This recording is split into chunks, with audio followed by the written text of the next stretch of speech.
a Era de Aquário e Hercólobos. Dirigiu-me esta noite, neste festival gnóstico, que há de ficar escrito nos anais da história do gnosticismo universal. Vamos dar começo à conferência que agora nos interessa. Antes de tudo, havemos de aclarar alguns pontos. Por que estamos aqui? Para quê? Qual é realmente o objetivo, o propósito? Certamente, vocês estão aqui para escutar-me e eu estou aqui para lhes falar. Tem vocês interesse em escutar, e eu tenho interesse em falar. Obviamente, trata-se de algo muito grande, trata-se de criar, não uma simples escola, ou uma seita a mais, trata-se de formar um exército. Quero referir-me, em forma enfática, ao Exército de Salvação Mundial. O 4 de fevereiro do ano de 1962, entre as 2 e 3 da tarde, aconteceu um acontecimento extraordinário. Então houve um engarrafamento do trânsito sideral, na constelação maravilhosa do Aguador, Aquário. Não estamos afirmando algo a priori sem fundamento algum. Isto que estou aqui dizendo, foi visto por todos os telescópios do mundo, desde todos os países da Terra pudesse verificar o cru acontecimento sideral. Houve um eclipse de Sol e de Lua, total, e ninguém que tenha conhecimento de astronomia, poderia negá-lo.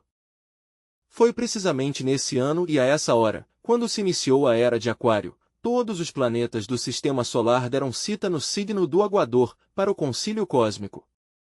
Existem, indubitavelmente, muitas teses e antíteses sobre a data em que a Idade de Aquário haveria de iniciar-se. Alguns supõem que se iniciou muitos anos antes, outros creem que haverá de iniciar-se muitos anos depois, mas fatos são fatos, e ante os fatos temos de render-nos. O Congresso Cósmico, repito, foi visto por todos os astrônomos do mundo inteiro. A partir dessa data, a vibração cósmica de Aquário tem se intensificado tremendamente. Quando nós observamos claramente o signo zodiacal de Aquário, podemos evidenciar coisas extraordinárias. Aquário é casa de Urano e de Saturno. Urano é um planeta revolucionário, terrível num 100%, diríamos, catastrófico, e no entanto, controla as glândulas sexuais. Saturno, obviamente, está simbolizado sempre pelo corvo da morte, recordando-nos o caos, o regresso ao ponto de partida original.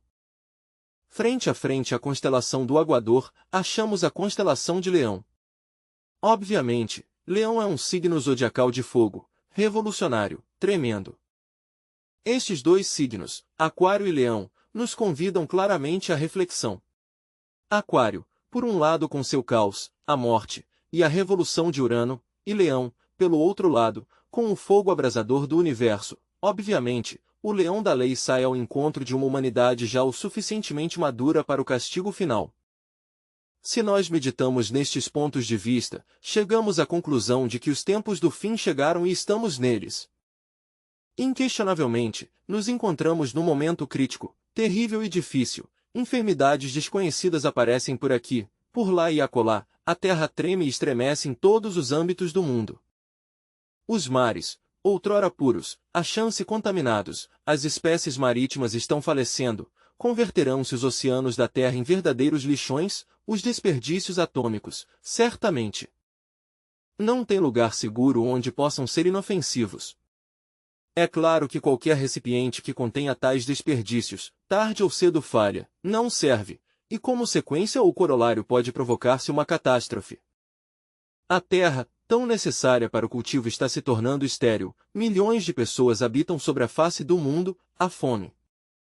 Não há dúvida de que num próximo futuro, imediato, virá uma grande desolação e muitas as criaturas que falecerão por falta de alimentos.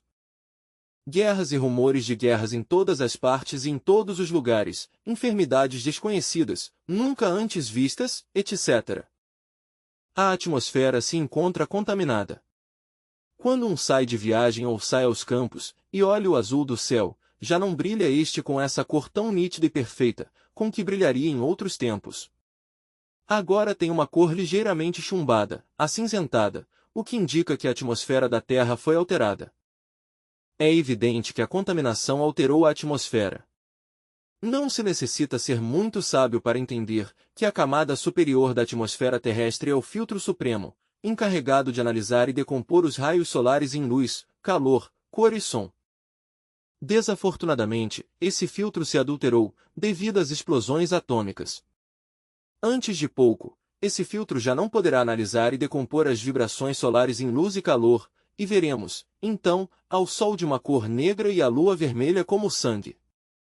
Por outra parte, a involução chegou ao máximo. Em quase todos os países da Terra, o lesbianismo, o homossexualismo, o adultério, a lascívia, degeneraram completamente a humanidade. Já não há filhos para os pais, nem pais para os filhos, poder-se-ão escrever capítulos espantosos sobre o que hoje existe entre pais e filhos, em todos os lugares da Terra. Perdeu-se a vergonha orgânica, o intelecto se degenerou, etc. Se olhamos por onde queira, não iremos mais que o choro e o ranger de dentes, como diz as Sagradas Escrituras.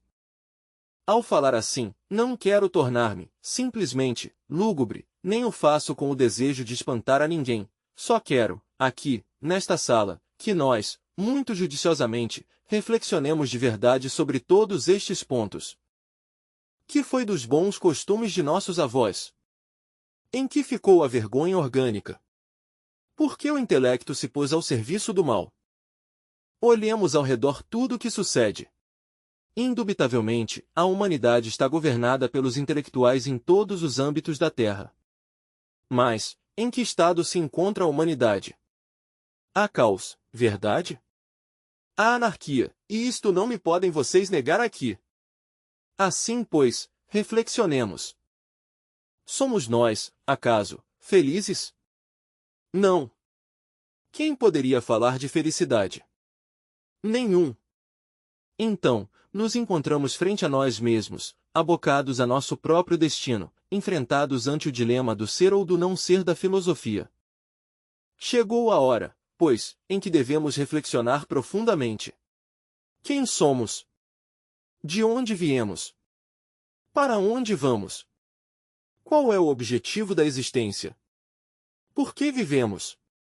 Para quê? Viver assim, por viver, comendo, bebendo, reproduzindo-nos e logo morrer, resulta no fundo bastante aborrecedor, até insensato, diríamos. Obviamente, nos encontramos nos tempos do fim. Quando olhamos a Terra com suas estações, entendemos muito. Nosso planeta Terra viaja ao redor do Sol em cifrão 365 cifrão dias e algumas frações de minutos e segundos. Isso é o que se poderia denominar um ano terrestre, e tem 4 estações, primavera, verão, outono e inverno. Não podemos negar que também existe o ano sideral, o ano cósmico.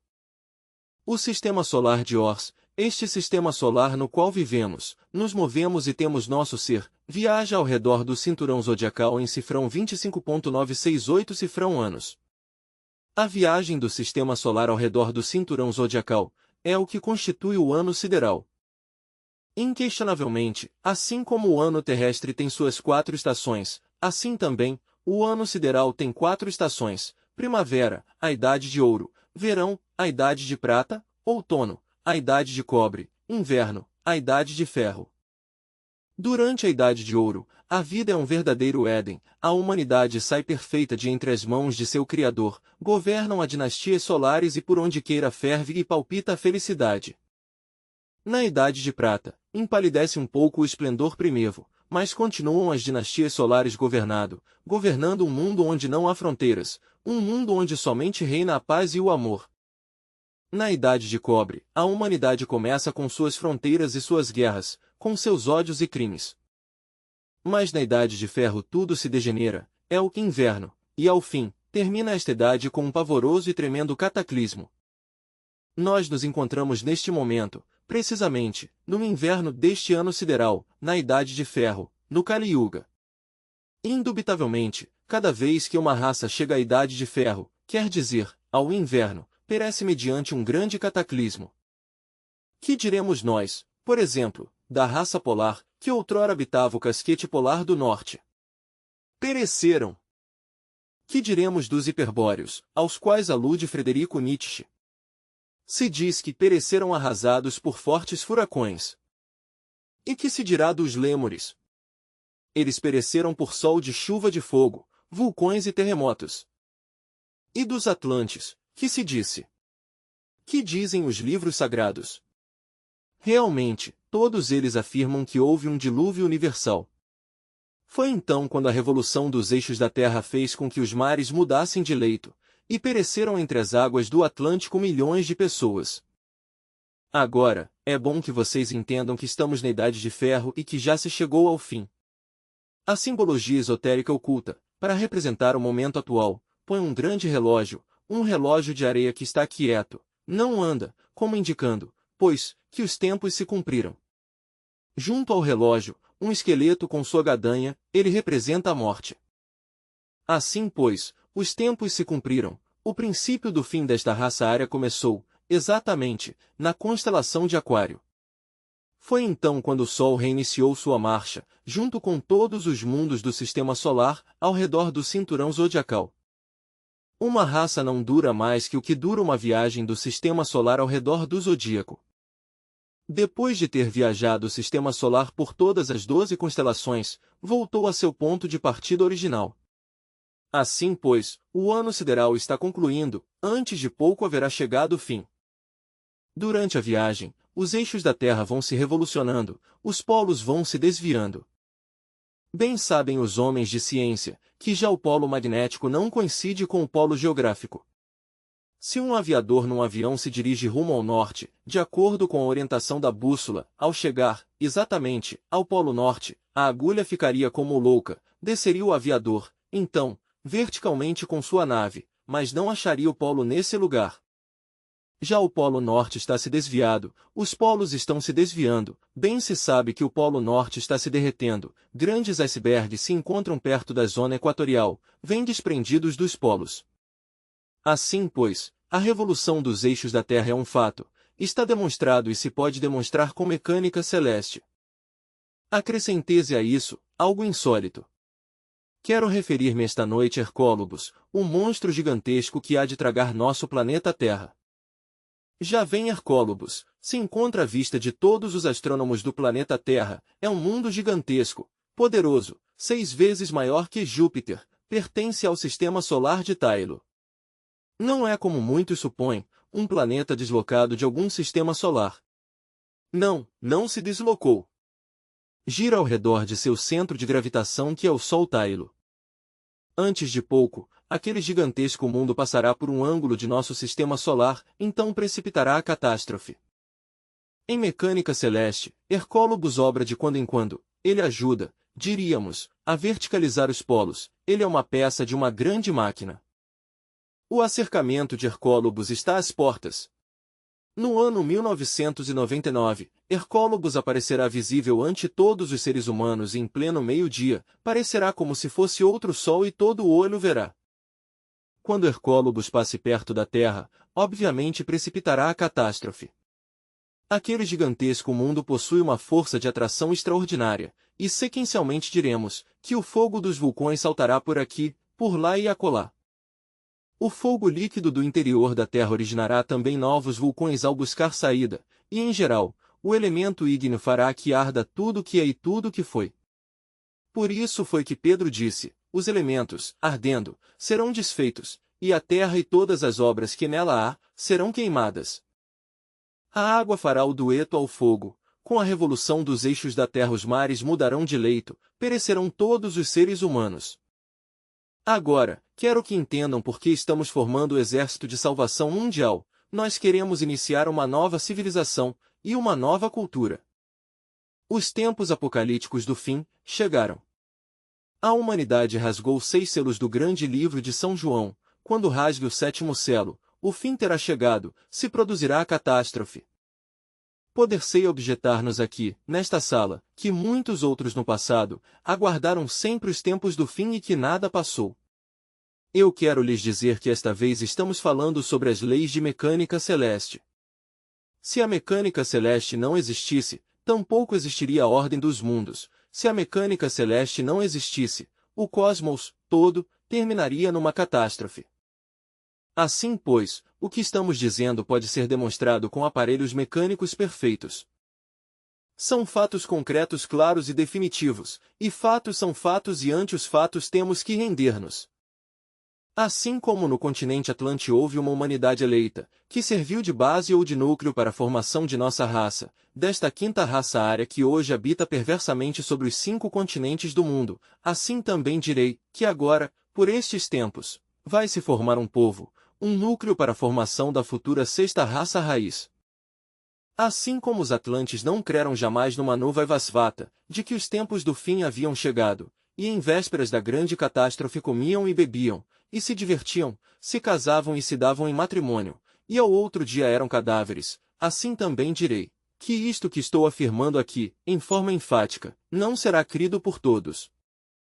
Obviamente, muitos rirão, dizendo, sobre isto do fim do mundo se tem falado muito, e que Pedro mesmo, o apóstolo, se adiantou dizendo que, por estes dias, muitas gentes iníquas e perversas diriam, onde está o cumprimento de tua profecia, sobre sua vinda, se tudo permanece como os primeiros dias de nossos primeiros pais? Mas os Atlantes também riram da catástrofe em seu tempo, e pereceram. Quando a revolução dos eixos da Terra fez com que mudassem de leito os oceanos, afundou-se a Atlântida com todos seus milhões de habitantes. Hoje, nos acercamos outra vez a uma nova gigantesca catástrofe. Eu, como uma nova Evasvata, também estou advertindo em meu tempo, neste tempo, que a hora final se aproxima, que já vem esse gigantesco monstro planetário gigantesco que há de tragar o mundo. Ao dizer assim, sei que muitos dos aqui presentes oferecem resistência, sei que riem. Mas escrito está que, o que Hiduque desconhece, está no caminho de ser idiota. Assim pois que, preparemo-nos. A Terra está nestes momentos submetida a uma grande agonia, e o fim de toda agonia se chama morte. Quando um enfermo agoniza, quando apresenta sintomas inconfundíveis de sua morte, bem sabemos o que vem, a defunção, o desenlace. A Terra, neste momento, está gemendo, está agonizando, os mares estão contaminados como já disse, as explosões atômicas estão sacudindo as entranhas do mundo, a atmosfera está contaminada, tudo, absolutamente tudo, indica desastre. Agoniza a Terra. A temos submetida a torturas muito longas e espantosas, e morrerá, terminará com um grande cataclismo. Conforme o sol vá brilhando mais e mais rumo ao norte, conforme o vejamos sair cada vez mais e mais pelas regiões do setentrião, saberemos que o tempo do fim leva cada vez mais e mais perto, a humanidade, rumo à catástrofe. Bom, assim como na Atlântida se formou um povo seleto, assim estamos formando agora um povo. Quero referir-me, em forma enfática, ao Exército de Salvação Mundial. Esta mensagem que estamos entregando em toda a redondeza da Terra, há de chegar a todos os corações. A gnose brilha agora na Argentina, no Brasil, no Peru, em o Equador, na Colômbia, Venezuela, Costa Rica, na República de El Salvador, na Guatemala, no México, começa nos Estados Unidos e há primeiros lampejos já no Canadá. Antes de pouco, o movimento gnóstico, em todo o hemisfério ocidental, resplandecerá maravilhosamente. Podese dizer que já cintila por aqui, por lá e acolá, podese dizer que já está formado o exército. Um pouco mais tarde continuaremos nós com Inglaterra, França e todos os países da Europa. Posteriormente, avançaremos pelo Médio Oriente e a Ásia. E será precisamente no continente asiático onde a gnose chegará à sua culminação, a seu apogeu. Esta é a primeira fase do labor, difusão. Terminada a labor de difusão, os irmãos, encarregados desta labor, nos retiraremos ao silêncio e à meditação, até que fermente o fermento, até que chegue a época. E momentos antes da catástrofe, saberemos quem são aqueles que trabalharam sobre si mesmos, aqui e agora. Esses que sobre si mesmos tenham trabalhado, esses que se tenham transformado, esses que tenham eliminado de sua psique todos os elementos inumanos que possuímos, serão selecionados secretamente, e levados a certo lugar, antes da catástrofe final. Desde ali contemplaremos o duelo de fogo e água, durante séculos. Depois da catástrofe, a Terra, toda, ficará envolta em fogo e vapor de água. A nós os irmãos nos caberá tirar de entre a fumaça e as chamas ao povo seleto. Tal povo há de viver no lugar escolhido, até que a Terra esteja em condições de voltar a ser habitada. Do fundo dos mares brotarão terras novas, E quando um duplo arco-íris resplandeça nas nuvens, sinal de uma nova aliança de Deus com os homens, este povo seleto passará a habitar essas terras e servirá de núcleo para a formação da sexta raça raiz. Assim, pois, que se saiba de uma vez e para sempre, que nós, os ários, que nós, os habitantes da terra nestes tempos, vamos a ser destruídos. Que se saiba de uma vez e para sempre, que a raça ária vai concluir definitivamente, e para sempre. Creio que vocês vão entendendo o motivo pelo que estamos reunidos esta noite. Creio que vocês vão entendendo qual é o sentido da formação do exército de salvação mundial. Empero, nem toda a humanidade nos escutará. Tampouco se escutou Almanu Vaivasvata em sua época, todos riram dele. Nem se escutaram aos paladinos daquela idade. A gente nunca aceita a crua realidade dos fatos, até que os tem em cima. A gente sempre busca uma escapatória, para iludir, busca evasivas, creem sempre que podem seguir como estão, até que venha o fracasso. Jesus o Cristo, precisamente, veio no momento mais grave da história do mundo, veio no instante preciso em que a humanidade se lançava, exatamente, pelo ciclo descendente, involutivo, do Kali Yuga. Jesus o Cristo, o grande iniciado que apareceu faz cifrão 1975 cifrão anos, nos trouxe uma doutrina extraordinária, uma doutrina maravilhosa que, desgraçadamente, muito poucos entenderam. Quero referir-me, em forma clara, à doutrina do gnosticismo universal, quero referir-me à doutrina do Cristo íntimo.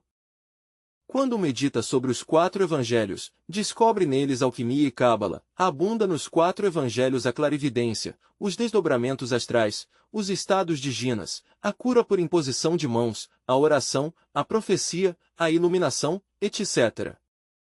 Obviamente, os 4 evangelhos não podem ser entendidos senão, exclusivamente, por cristãos autênticos. Inquestionavelmente, os 4 evangelhos são alquimistas, são cabalistas e são mágicos, 100%. O cristianismo teve 2 aspectos. O primeiro é o aspecto esotérico ou público, das tradições populares. O segundo é o aspecto esotérico, oculto. O primeiro vem a ser o da multidão, o segundo, os seletos. A doutrina do Cristo íntimo é assombrosa, revolucionária, terrível. Jesus, o grande Kabir, tem o mérito de haver trazido a doutrina do Cristo interior. Desafortunadamente, as gentes interpretam os evangelhos pela letra morta. Basta, muitas vezes, um versículo para que dele se forme uma nova seita. Há mais de cifrão 5.000 cifrão seitas baseadas nos evangelhos, então, qual delas tem a razão? Qual delas está no certo? Qual delas compreendeu, realmente, a doutrina do Salvador? Se todas as seitas de tipo cristão tivessem entendido os evangelhos, cabalmente, não existiria senão uma só. Mas, pelo fato mesmo que existam tantos e tantos milhares de seitas, baseadas nos versículos bíblicos, podemos deduzir que todos estão confundidos e que ninguém entendeu os evangelhos. Estes estão escritos em chave, foram escritos por iniciados e para iniciados. Foram escritos cifrão 400 cifrão anos depois da vinda do grande Kabir. Quem poderia entendê-los? Somente os gnósticos, os esoteristas, aqueles que conhecem a doutrina secreta do Salvador do mundo. A vida, paixão e morte do Cristo não é exclusiva questão histórica de um passado. A vida, paixão e morte do grande Kabir aqui entendê-la. A palavra Jesus, em si mesma, é uma palavra hebraica, Yeshua, quer dizer, Salvador. Nós necessitamos saber, exatamente, qual é o Salvador, quem é o que pode salvar-nos. Todas as teogonias afirmam, claramente, que existe um princípio masculino universal, chamado-lhe José, no cristianismo, disse-lhe Osíris, entre os egípcios, mas, quem é, exatamente esse princípio, que é? O Pai. Bem, e que é o Pai? Para as religiões, meramente, esotéricas ou populares, o Pai é uma personalidade celeste que nada tem a ver com nossos processos íntimos. Mas para os esoteristas, para os verdadeiros magos, para os verdadeiros iniciados, o Pai é a monada interior, nosso Deus interno particular, individual. Ele se desdobra a si mesmo numa mãe divina Kundalini, nessa serpente ígnea dos mágicos poderes que falam os indostães, em Deus Mãe. Ela, A inefável, antes de ser fecundada por seu divino esposo o Espírito Santo, é a Virgem Negra das criptas de todas as catedrais góticas da Idade Média, é a Virgem Negra que outrora fora celebrada em suas festas em forma magnífica, é a Virgem Negra a que se lhe consagraram, em outras idades, ceras ou velas verdes. Mas ao ser fecundada pelo Logos, pelo Pai, por seu esposo, se converte então em Naísis que leva seu menino em seus braços.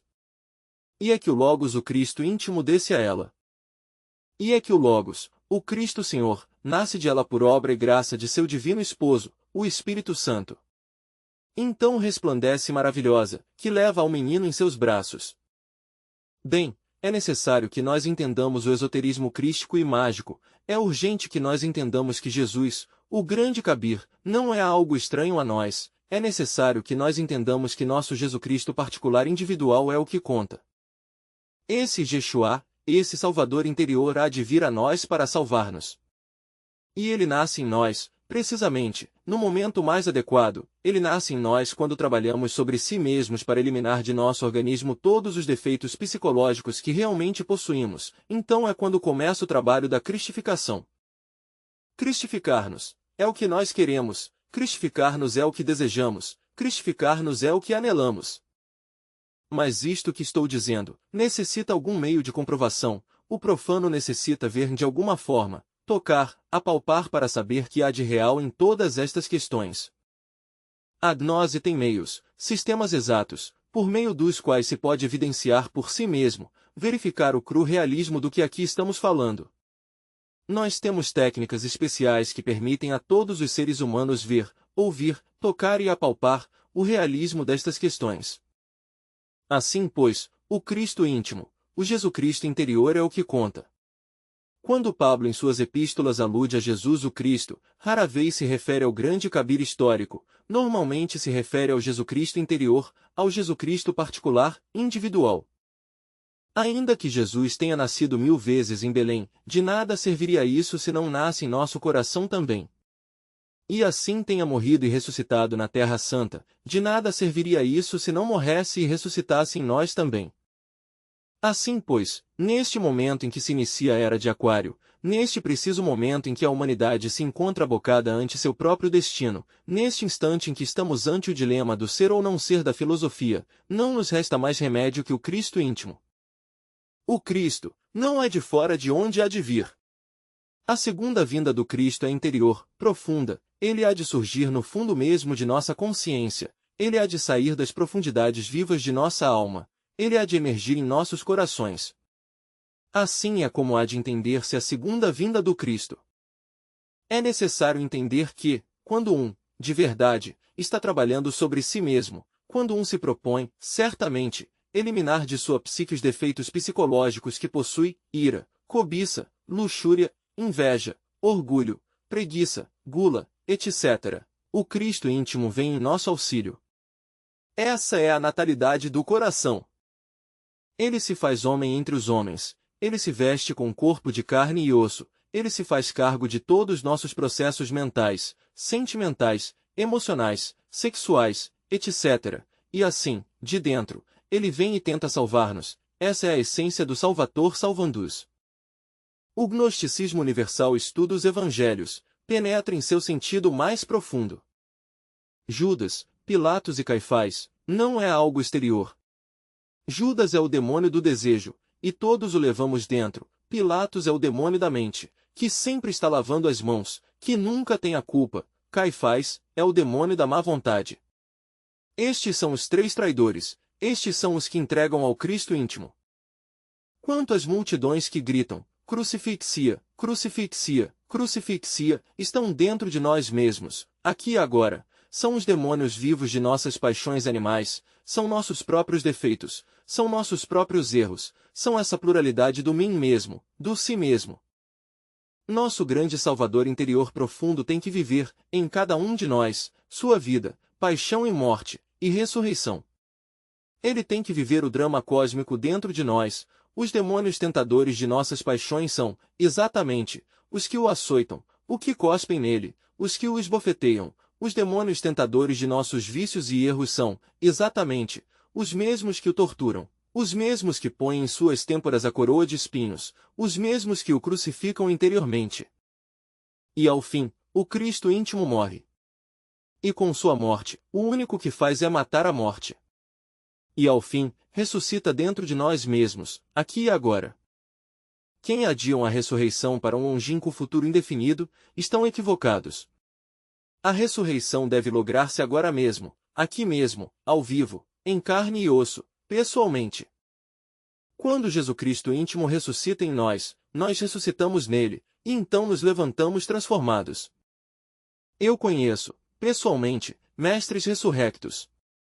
Quero referir-me, em forma enfática, ao conde Saint-Germain. Este viveu durante os séculos 17, 18 e 19, na Europa.